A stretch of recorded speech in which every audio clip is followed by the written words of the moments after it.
up your self-improvement game and play some ukulele.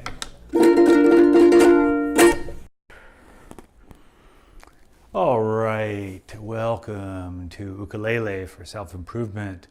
This is episode 2. So I had a couple of questions after the first episode, some clarifying things that I need to talk about. The first of all, the question was, well, how exactly do those Roman numerals that we were talking about, with the blues, 1, 4, 5, how do those relate to the chords I'm playing? So let me give you a brief explanation about that, and then we'll talk about that a lot more maybe in future episodes. So what we want to talk about first is the concept of key. So if I'm in a key, that means that particular chord is kind of like the home base of the music. The music keeps wanting to come back to that particular chord, and it feels at rest. The music feels at rest when we get to that particular chord. It feels finished. So if I'm in the key of B flat, which we'll be talking about today, here's a B flat chord. And if we think about that as our being on home base, if I play an F7, we want to come back to the B flat. So we want to think of the F7 as being the chord of tension and the B flat being the chord of resolution. Okay, so that chord of resolution, that's the key. That's what we're talking about when we say key. So the chord that names the key is number 1. So in this case, since I'm playing in B flat is number 1. The chord based on E flat is named 4 because E flat is the 4th note in the B flat scale. So the B flat scale goes B flat, C, D, E flat is 4. Okay, and then finally the F9 would be the chord based on 5 because the F note is the 5th note above B flat. So in the B flat scale would go B flat, C, D, E flat, F. Okay, hope that makes sense. Maybe that's more confusing now. So if it is, leave a comment. We'll try to clarify that a little bit.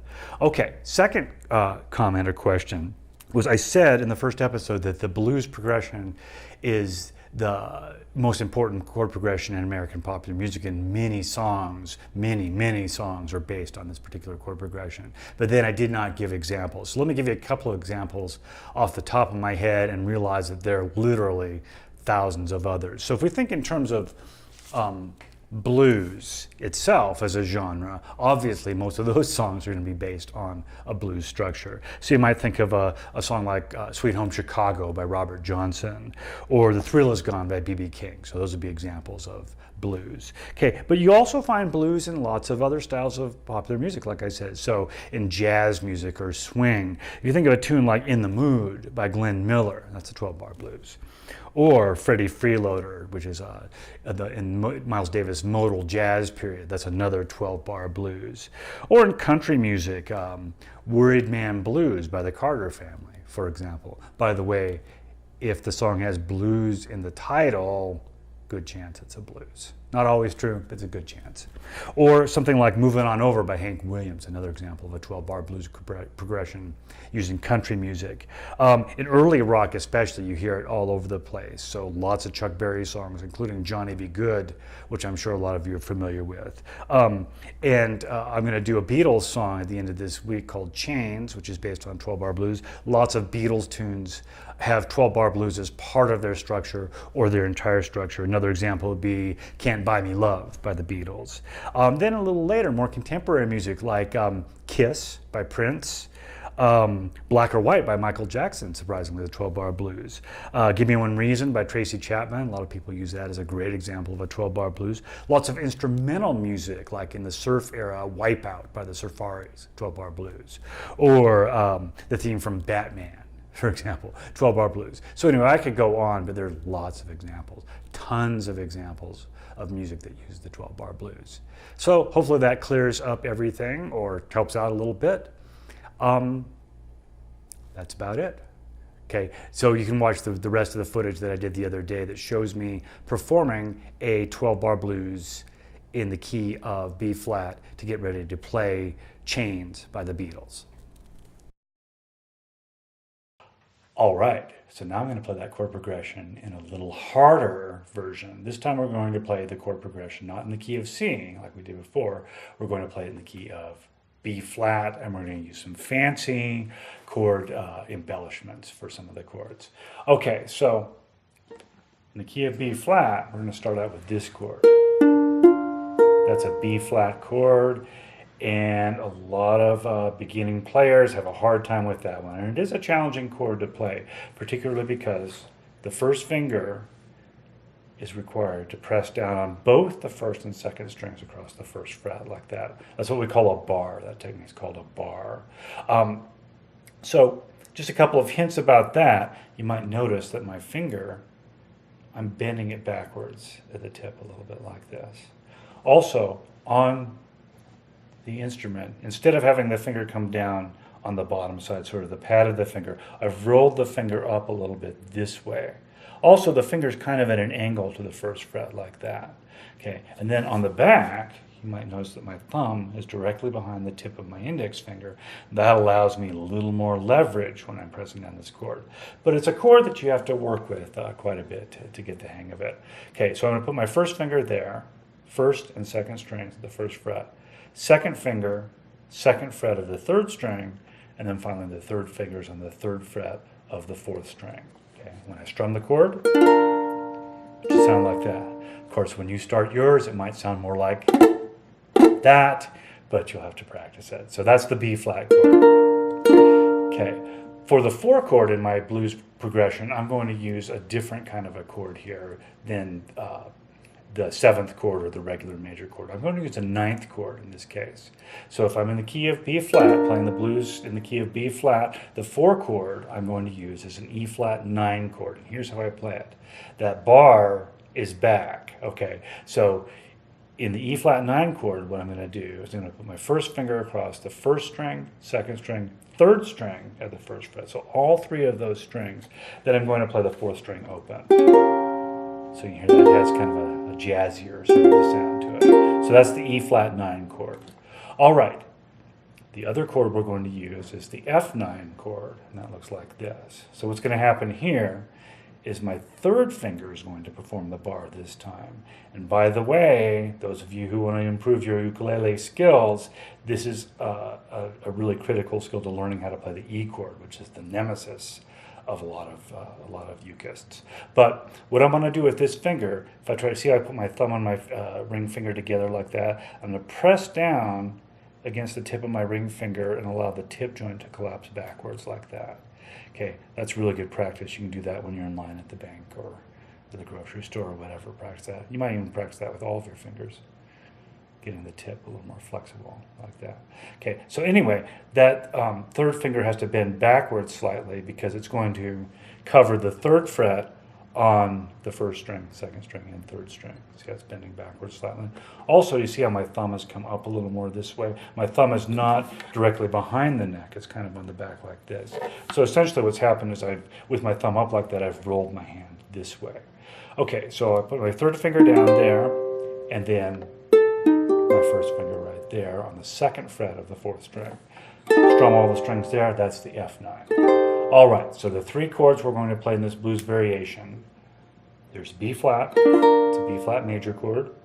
Here's the E flat 9, and then here's the F9. All right, so we're going to do the same strum, so I'm just strumming down once per beat like that. Okay, what I'm going to do, which will help me lessen the fatigue on this hand a little bit, it also sounds better, is I'm going to pulse the fingers on my left hand. So after every strum, I'm going to relax the fingers without lifting them off the strings. I'm not lifting them off, I'm just relaxing pressure on the strings. So I'll strum, relax, and that stops the sound of the string. If I do that over and over again, I get what we call a staccato sound, where everything is very detached. So that's the way I'm going to strum each one of these chords. All right, so here's the blues in the key of B flat. I'm going to play through it twice. The first time through, I'll just say the names of the chords, and then the second time through, I'm going to give you the numbers of each one of these chords. All right, so here we go. And I hope you're playing along. If you're at home, I hope you're playing along, not just watching this and go, God, look at that guy in the crazy shirt. Anyway, so here is the blues in the key of B flat. I'm going to play B flat chord, 2 measures, 3 measures, 4 measures, go to the E flat 9, 2 measures, back to the B flat for 2 measures, then here's an F9 for 1 measure, E flat 9 for 1 measure, B flat. Now I forgot to mention that, but the last chord I played was just a regular F chord, which is like this. Second finger on the 2nd fret of the 4th string, first finger on the 1st fret of the 2nd string. So I played that regular F rather than an F9 for the final measure. So this is the blues. In the key of B flat, I'm going to announce the Roman numerals with it all the way through, and I will remember all the correct chords this time. Promise. 1.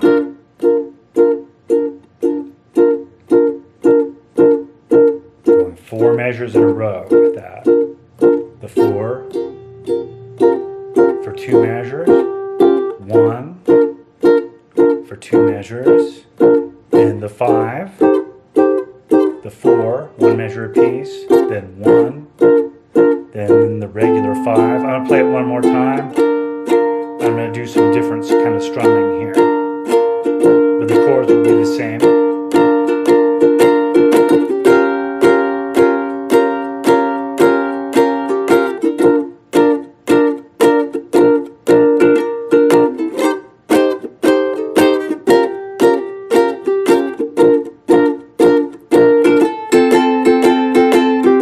Okay, so we'll talk about those strumming things a little later on. So I guess the last thing I want to do, and this won't be even the entire song, this will just be the first verse of this song. So the song is called Chains. I was transcribing a recording by the Beatles, but our good friend, I'm talking to the piano goddess here, our good friend Carole King wrote this actually with her husband Jerry Goffin way back in the day. Okay, so the verse follows the 12-bar blues chord progression that I just played, and I'm going to sing it this time. Maybe. We'll try. Okay, so it's going to go like this. 1, 2, 3, 4. Chains. My baby's got me locked up in chains, and they ain't the kind that you can see. Whoa, whoa, these chains of love got a hold on me, yeah. Chains, well, I can't break away from these chains. I can't roam around, 'cause I'm not free. Whoa, whoa, these chains of love won't let me be, yeah. Okay, and I don't know the rest of the song, so we're going to stop right there for right now. But I think a full performance of that song would be more appropriate for a separate video besides this one about the blues. All right, so thanks for watching. If you have any questions, please put them in the comments below, and I'll be happy to answer them for you, see if I can help you out. 3, 4, here's the B flat, it's the 1 chord. Do that for 4 measures in a row.